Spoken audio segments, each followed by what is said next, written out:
Welcome to Picture the Professor, the sports betting show hosted by a former statistics professor. This is your host, Professor Science, with me, Cousin Jared, for Basketball Wednesday, December 10th.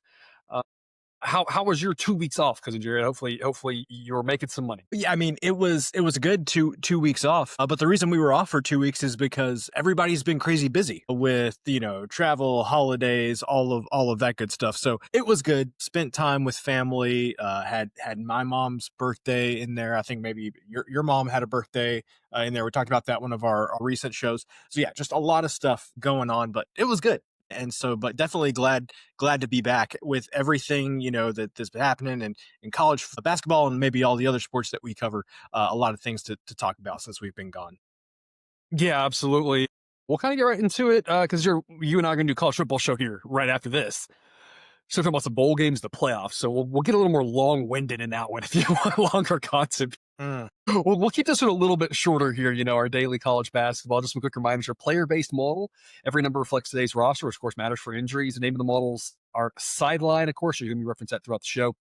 Higher grades imply more points, so higher is better for offense, lower is better for defense, and the pick grades are based on the probabilistic edge at the time of post. If you're looking for more, Patreon is the place to be. That link's in the show description. We always talk about it, value, long run. We don't know what's going to happen in any one game. Nobody can predict anything with regards to a -1. I mean, we can predict, Gonzaga is going to beat North Florida, whoever they played the other day. But the problem is you were getting -110 on that one. So that's the whole point is we're always saying, 5, 10% edges at 10's crazy. 10's a crazy high edge. You almost never get, right? You're talking 3, 4, 5% edges, right? So we're talking about there's no such things as locks. And so we just want to make sure, it's just a reminder that we want your comments, what you hear, what you think about these games. But we just want to make sure that our language reflects reality because our language impacts our minds and our minds impact how much we're betting and if we're betting responsibly or not. So we want to make sure that there's a reason we talk about, every unit, your unit should be 1% of your bankroll-ish.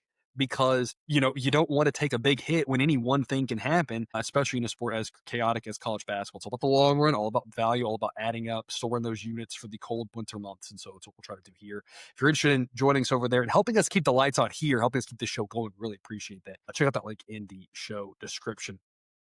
Because we'll start off with our spotlight game. Back-to-back nights here, our spotlight has taken us to a conference game in the Big Ten. It feels weird because, Jared, we're of that age, of course, where we remember when conference play didn't start until January. Yeah. And then at some point it was randomly, you got like a game or two ahead in December, and now it's apparently we're just going to do, I don't know how many we're going to do in December now.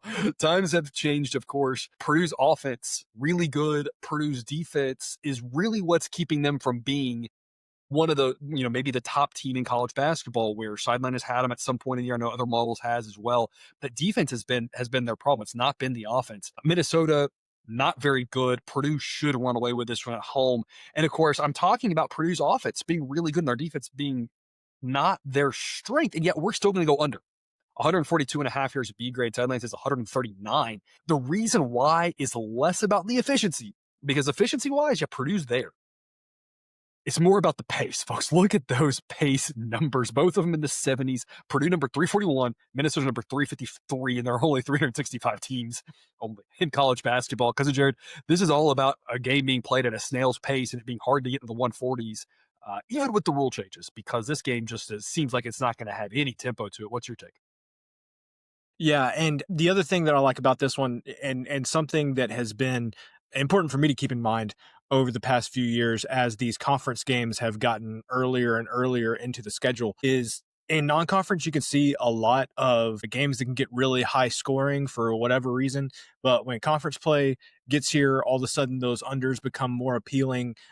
Teams are starting to play defense. They're kind of starting to do those little things, putting more stress on the little things every week. And that generally leads to better defense being played. So I usually like an under in an early season conference game to begin with. But then, some of Matt Painter's comments after the terrible Purdue loss that they had at home to Iowa State, talking about how we really need to lean on our defense. We got to do better rebounding, all of those types of things. I think those are going to be the things that they focus on, which I think will lead to a more lower scoring game. And one thing I do want to say also about Minnesota is they won their Big Ten opener against Indiana on the road. So looks good. They scored 73 points. You might say, scored 73 points against Indiana. They could probably do something similar against Purdue. I would say Minnesota shot 50% from the floor in that game. They had a huge rebounding edge against Indiana.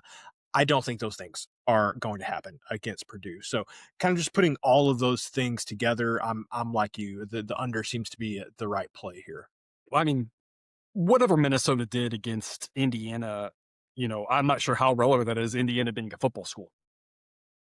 Yeah, yeah, I that's really, true. I really just had to throw Cannot that in. argue with that. The joke just had to be made there. No other reason for Yeah. that. Just a joke, people. Both of these teams are Yep. 6 unders and 3 overs, and so they've both been playing slow, mostly going over. Obviously, any game, anything can happen. Any stretch, any overtime, which we would not assume likely here in a game where Purdue's favored by 19, but just weird things happen sometimes. And so again, no locks in gambling, but in general, with the pace these things play out, we think we get this game all season long. We keep it in the end. We're going to win more times than we lose, and that's what it is all about, folks. I decided to give you all a little bit of a different glimpse here. This is another thing that we have available for patrons, not just the notes for each game, but a table. And imagine the whole slate of games filmed. If you're with us already, you consider these good, then you say, yeah, the whole thing is just on a Saturday is a thing of beauty when it's just pages and pages and pages of this stuff. But here's a little graphical view of what you can get over on Patreon right here. I could throw in an extra game for you. Charleston and South Florida. Look at that. Model doesn't really have the edge, but we got a grade for how fun we think the game will be. And of course, the picks, color-coded grades. And then, of course, other projections as well. You can see on this one, we are definitely lower than most other projection systems out there. A couple other projection systems have this more in the mid-140s. The books say under that. We say even under that. And so we get some great things you can get available over on Patreon. You can check that link out in the show description. A couple earlier games here on Wednesday, including one at noon. We've got a couple of big favorites that we're playing over on Patreon. We've got a couple of big dogs we're playing over on Patreon. But one of those early games, 5 p.m. Eastern, Merrimack at Princeton, our best B-side. We're going to take Princeton here -2.5. And Sideline thinks they are a little bit better and at home, and thus they win by an average of 4.5 points. Because if this is lane 2, this is an A grade. So I think that's kind of to me why it's maybe the best B-side, because you're only half a point away. And I love laying a number like 2. We've talked about this before. You don't win by 1 often, and then if you win by 2, you push, but you're getting the better team at home in a situation, if you're laying 2, where if they win, you're not likely to lose. We're going to play 2.5 here. That's kind of what makes it the B side, the B grade, because the fact that if they win by 2, we don't get the win. So not quite as good a value as laying 2, but good enough. I think we should be playing it here. Because, Jared, what are your thoughts on this one? Yeah, so just taking a look at this here, Princeton will be happy to be back home is what I would say in this one. They've played quite a few games either on the road or neutral site here. Haven't got very many home games, but when they have played at home, they've looked good this year. Now, that's been against some lower level competition, but Merrimack not exactly the best team out there in Division One. I just think that Princeton's offensive firepower at home is going to be more than what Merrimack can hold up to, because Merrimack really kind of relies on that defense to keep the game low scoring. If they get into even like average scoring game, they're going to struggle. And I think that Princeton can get them into that average scoring game. I just think that Princeton at home will reduce the turnovers, because if they gave up a bunch of turnovers, that would keep Merrimack in the game. I don't think they're going to do that at home. Lay the 2 with Princeton. If I can get a better team laying a short number at home, that's always something I'm good for. Princeton, 5 losses on the road, 4 losses at neutral sites, 3 wins at home. And that's it. They've not lost a home game, and they've not won a game away from home. Yeah. And again, we talk about in a game like this, we kind of mostly got to win and we win. It's not completely that simple, but it's mostly that simple. Yeah. Of note, Princeton 7-3-1 against the spread so far this year. Merrimack 500. Also of note, I don't know how much it matters with the transfer portal, but I would be remiss if I did not mention this here in closing before I did the next thing. These 2 teams did play last year at Merrimack. Princeton won that game by 11. As they were 5.5 point favorites. So Princeton was a better team last year. This team does not stack up as well. I don't have the ability to look back at what they were ranked, in sideline last year at that time, that sort of thing. But I just pulled up Ken Palm, and last year Princeton finished Ken Palm at 177. This year, as you can see, they're on street in sideline. They're 249. I think they're maybe right around. They're a little lower maybe than Ken Palm's. Definitely a step back. So it's not to say that, hey, all they won on the road last year, they'll do whatever. They're not as good. Transfers, blah blah blah. But they did get it done last year. They did get it done most of the season against the spread. pretty good value here at 2.5. Better value if you can find a 2 if it drops there, even better. But if not, laying 2.5, even laying 3, still worth the play here in an early evening tip. Your A-plus side of the day, 7 p.m. Eastern, Western Kentucky at Marshall. We're going to lay up a single point with Marshall as they are, according to Sideline, the better team and at home. And according to Sideline, supposed to win by about 4.5 points, just like the previous game. So from how the game should play out, very similar pace, very different, obviously, when you look at that. But from we think the home team here slightly better, should win by 4 or 5 points. And so we laid 2.5 previously as a B grade. Here with Marshall, we only have to lay 1. That makes it an A grade and one of our favorite plays of the day. Cousin Jared, tell us more. Yep, similar to the last game, getting a short favorite with the better team at home, always like that. But specifically, the thing about Marshall that I like is their ball movement. They average 17 points assists per game. Excuse me. They average 10 3-pointers made each game. And me personally, like when college basketball can sometimes be difficult to watch, it's because, you're not seeing good passing. You're just seeing guys sitting there running down the shot clock, having a really difficult time creating their own shots. When you give me a team like Marshall that can, kind of pass the ball in and out of different defenses, escape pressure, and still make good decisions, shooting 3-pointers, that's really the type of team that I like to get behind. So at home with a team that can move the ball around like this and make their 3-pointers, I like just laying the 1 here. The one thing that I would say is Western Kentucky, one of the best free throw shooting teams in the country. And so that is something to keep in mind if this one is close late. Western Kentucky might have the edge just because of the free throw shooting. But I don't think that's going to be an issue. I think Marshall, hits enough threes to win this one more like 6, 7, 8, something like that. Interesting series history between these two teams. Played last year, and it was at Western Kentucky. They were favored, and they get pushed. So the market was spot on it last year. They didn't play before that until they skipped a year. They played back in March in 2022 in a similar situation where Western Kentucky was favored by 9.5, won by 9. So the last 2 times these teams have met, it's been spot on. And so if it's right in that ballpark here, hey, we're not really having to lay much, so give me the home team there. Of note, Western Kentucky's won 8 straight meetings. Of those 8, 7 of them involved completely different teams than this one. So I don't really think that means a lot. The last year's meeting might be the only one that actually is relevant. I don't really think that is overly relevant. Again, just would be remiss if I did not point that out. Really, the one with Marshall here, our A-plus side of the day. Our bonus B side, an extra B grade for you. We're going to take the 7.5 with Maine at Boston University because we take a lot of dogs. I mean, a lot of favorites on show. We know people like that more so, but we get dogs over on Patreon, and we like to bring them out here. And I think as we're shifting into conference, you already alluded to it earlier, we're going to be a little bit more playing unders, a little bit more playing dogs as this has gone on. Early on in the season, we really don't love doing it. That doesn't mean there's not value on them at times.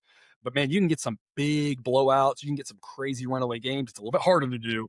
But as we start shifting around, we're going to start shifting to more dogs and more unders here. This is a dog because of kind of an under situation. Not that we're playing the under, but because Jared, the model projects this game to have 128 points. In this era of college basketball, I think the actual total is 130. I mean, that's just so low for this season college basketball. And you can see why on screen with those paces. It'll be an interesting battle of styles here. Maine is much better on defense.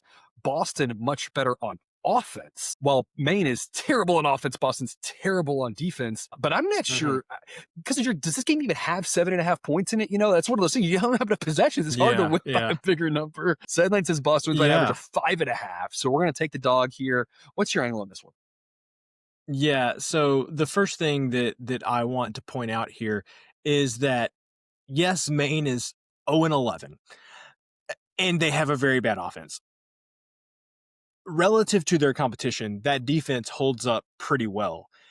And in my experience, when we have seen teams really fall off a cliff in college basketball, they're in the 350s or 360s overall, not 333. Now, I am not sitting here trying to tell you that Maine is a good basketball team. They are by no means a good basketball team, but they are not. They are probably better than the 0-11 would have you believe, because I could name off the top of my head 5 or 6 teams that I would say I would love to back Maine in that matchup. So that's kind of the first thing I can want to say. Name a dozen schools that I'd want to back Maine against, just in a straight up, just like game that have won multiple games this season.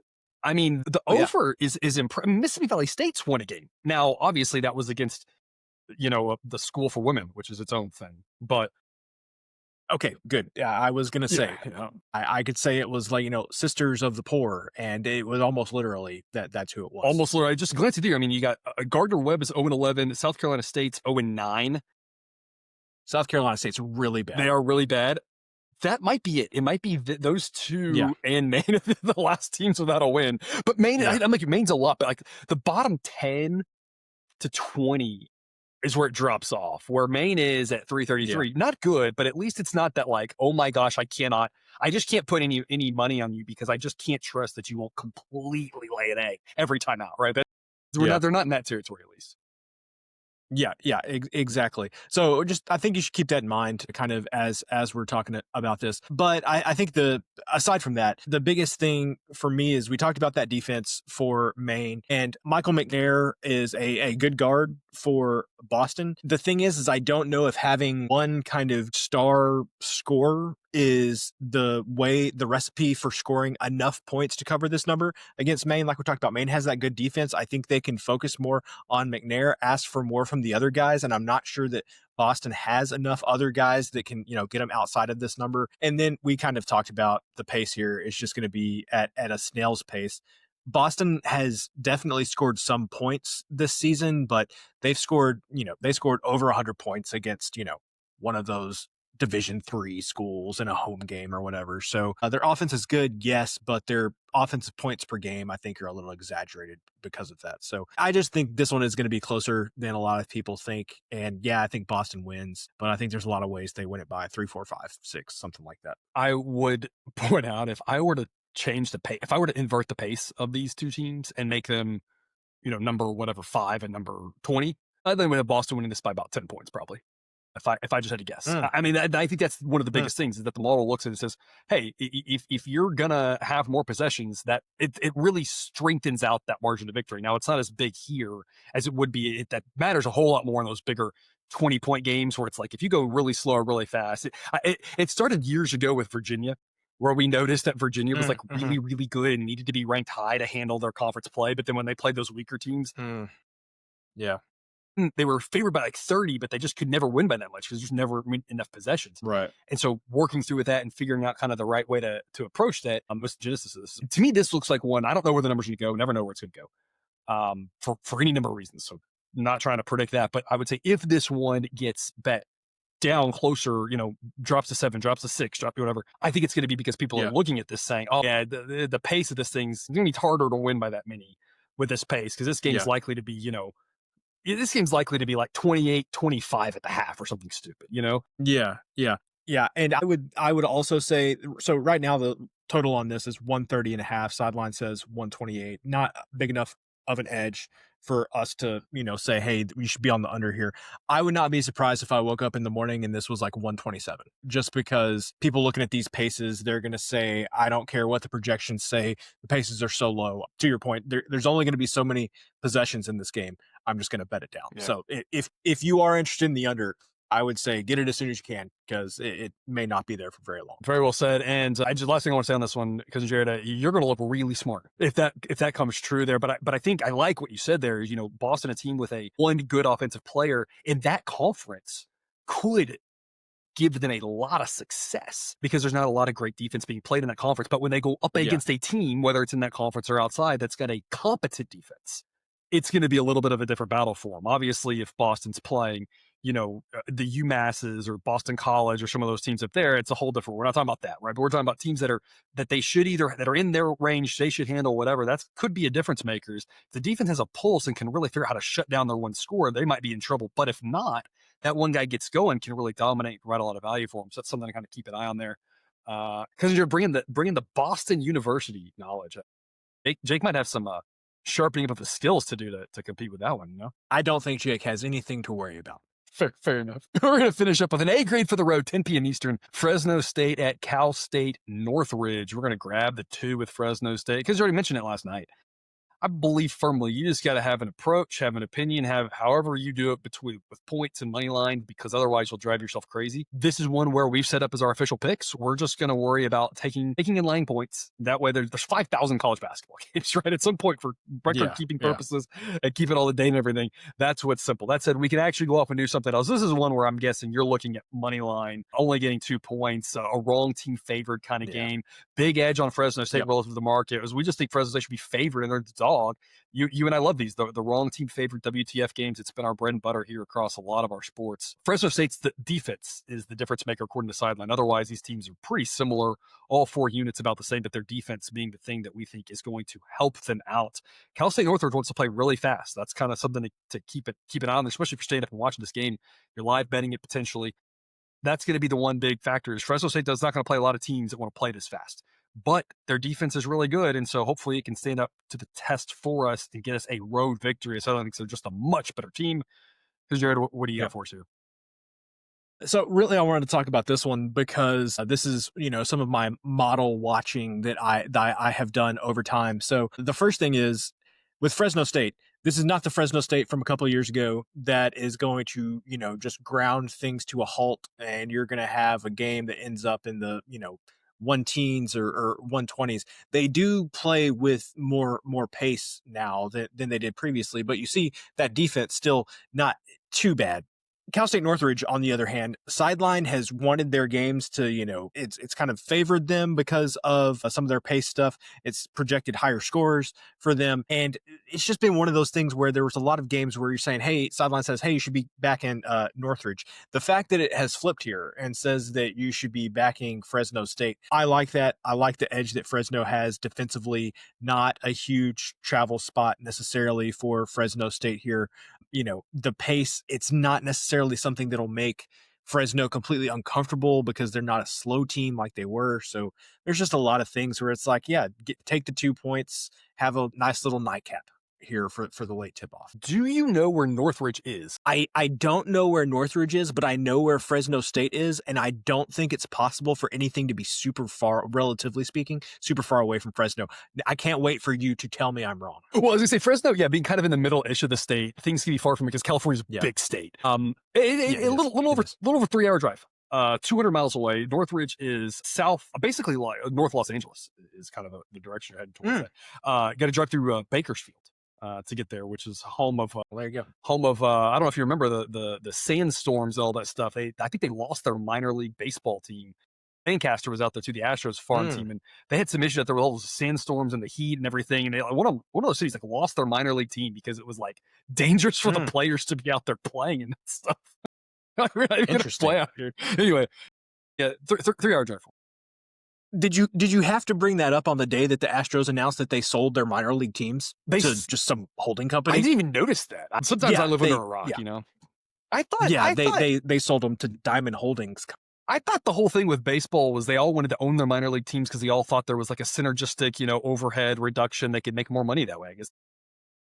I don't. Well, speaking of selling, if you're interested in financial talk of sports, because you and I talk on the college football show about how Utah sold their athletic department, so that'll be check out the college football show to talk about that. So there's just some financial things to discuss here in the world of college sports. Anyway, we're gonna take the 2 here with Fresno State. Wrong team favorite game. Love the money line here as well. Getting select plus odds, even something like even money can really help us. The model thinks Fresno State is a much greater than a 50-50 chance of winning. So we got for you here today. Thanks for watching. More picks available on Patreon here. You can get all the picks for just $9.99 a month on Patreon, or for $19.99 a month. You can get all the plays, all the grades, all the information, all the notes, and the Discord chat with great picks across every single sport that you can bet on. Don't forget to like, comment, subscribe. Cousin Jared, parting words. Take us out. Make sure you watch the college football show because we haven't talked college football in 2 or 3 weeks, and there's been a lot happening. And so I'm sure we're going to have thoughts. If it wasn't already later at night, this one feels like it could be a 3-hour episode, which I know some people with us on Discord, especially some of you on YouTube, would be like, yes, 3 hours.